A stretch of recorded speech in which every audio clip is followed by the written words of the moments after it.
Thử thách cầm 5.000 won thì ăn được những gì ở cửa hàng tiện lợi. Vừa mới đề ra thử thách này thôi thì chắc chắn là hôm nay mình sẽ phải ăn mì vì đã khá lâu rồi mình chưa ăn này. Dạo một vòng thì cái mì bun xích này cũng khá ngon này, có 3 loại mà giá của nó thì cũng khá là hợp lý. 2.000 won, ok, mình còn lại 3.000 nữa cơ mà. Ăn mì thì sẽ có 2 option, một là ăn với kim chi, hai là ăn với phô mai. Mình sẽ lựa chọn ăn với phô mai để cho nó tăng cái độ ngậy lên. Chiếc phô mai này có giá 1.000, sao nó lại rẻ đến thế nhở? Ok, còn lại 2k. Cái hộp sữa này 2.500k. Ui, tiếc ghê là nó bị quá rồi, nếu không là mình mua luôn đấy, một tặng một cơ mà. Thôi, làm tạm hộp sữa chuối này vậy, 1.800 won, tổng thiệt hại là 4.800 won, còn dư tận 200 won nữa cơ.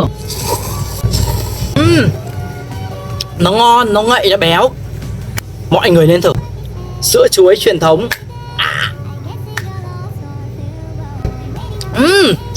Mát thực sự.